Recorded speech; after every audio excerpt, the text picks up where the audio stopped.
Dan ini membantah keyakinan sebagian orang dan yang juga disebarkan oleh sebagian para penceramah agama bahwa Ramadan awaluhu rahmah wa awsatuhu maghfirah wa akhiruhu itqun minan nar. Ramadan 10 hari pertama itu rahmat, 10 hari kedua adalah ampunan, 10 hari ketiga adalah pembebasan dari api neraka. Enggak.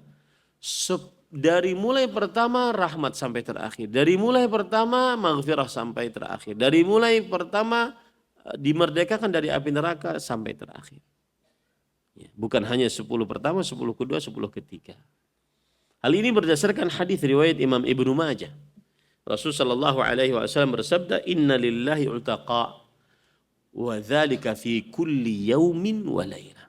Sesungguhnya Allah memerdekakan hamba-hambanya dan itu di setiap siang dan malam. Subhanallah. Tidak ada bulan yang seperti Ramadan.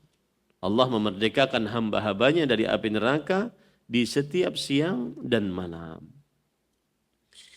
Kemudian keberkahan yang lain, ini keberkahan yang agung, yaitu pengampunan dosa dan pemaafan atas kesalahan-kesalahan. Dan banyak sekali dalilnya.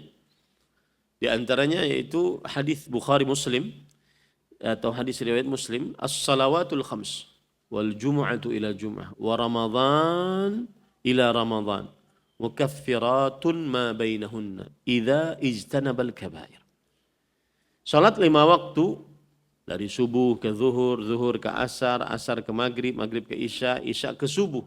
Itu di antara keduanya menghapuskan dosa. Antara Jumat kepada Jumat menghapuskan dosa. Antara Ramadan kepada Ramadan menghapuskan dosa. Ini termasuk keberkahan bulan Ramadan, penghapusan dosa. Kemudian juga Rasul sallallahu alaihi wasallam pernah mengamini doa Jibril alaihissalam. Yang berdoa Jibril yang mengamini adalah Rasul sallallahu alaihi wasallam. Sebagaimana dalam hadis riwayat Imam Al-Baihaqi bahwa anna Nabi sallallahu alaihi wasallam sa'ada al-mimbar faqala amin amin amin. Suatu saat Rasul sallallahu alaihi wasallam naik ke atas mimbar lalu beliau mengucapkan amin amin amin sebanyak 3 kali. Dan arti amin secara bahasa Arab adalah Allahumma stajib, ya Allah kabulkanlah. Dan ini membantah kebiasaan orang-orang yang tidak belajar bahasa Arab kemudian berbicara tentang agama. Bahwasanya umat Nabi Muhammad SAW dikatakan masih tetap menyembah kepada berhala, yaitu berhala Amon, yang mana itu dalam peradaban Mesir kuno. Maka nama berhala Amon yang kita ucapkan amin. Dan arti amin pun Allahumma stajib, ya Allah kabulkanlah. Ini hanya cocok-cologi saja, cocok-logi aja. Baik. Kemudian para sahabat bertanya, ya Rasulullah ma kunta tasna'u hadza? Wahai Rasulullah, engkau tidak pernah mengucapkan itu sebelumnya. Kenapa engkau ucapkan itu? Kemudian Rasulullah SAW berkata, qala li Jibril alaihi salam, raghima anfu 'abdin dakhala alaihi Ramadan falam yughfar lahu faqultu amin. Jibril alaihi salam berkata kepadaku, yaitu berdoa, semoga seseorang tersungkur hidungnya ke tanah. Artinya benar-benar merugi. Ia masuk ke dalam bulan Ramadan, diberikan umur bulan Ramadan, lalu tidak diampuni dosanya. Maka aku pun mengucapkan amin. Yang berdoa Jibril, yang mengamini Nabi Muhammad SAW. Bahkan dalam riwayat yang lain, Jibril alaihissalam memerintahkan kepada Rasulullah SAW untuk mengucapkan amin. Qul amin, faqultu amin. Ucapkanlah amin, maka aku pun mengucapkan amin. Yang kedua, raghima anfu 'abdin dzukirtu 'indah falam yusalli 'alaik. Yang kedua adalah semoga seseorang tersungkur ke tanah. Dia benar-benar merugi. Disebutkan namamu di hadapannya dan dia tidak bersalawat atasmu.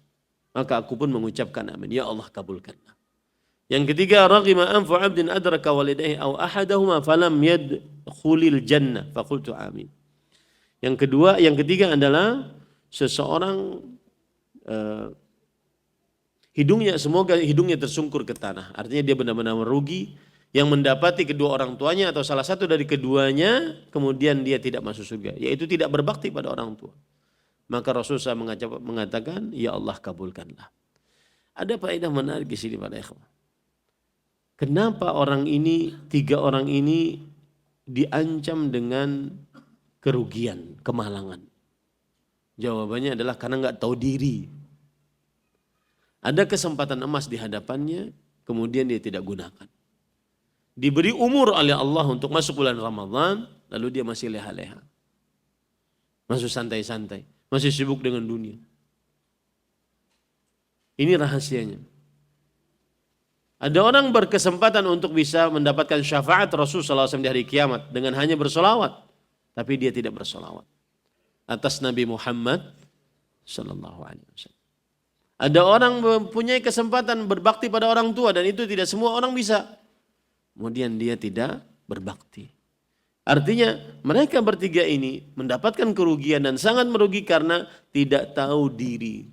Ada kesempatan emas, dia tidak gunakan dengan sebaik-baiknya. Maka hati-hati di dalam bulan Ramadan jangan sampai kita tidak diampuni.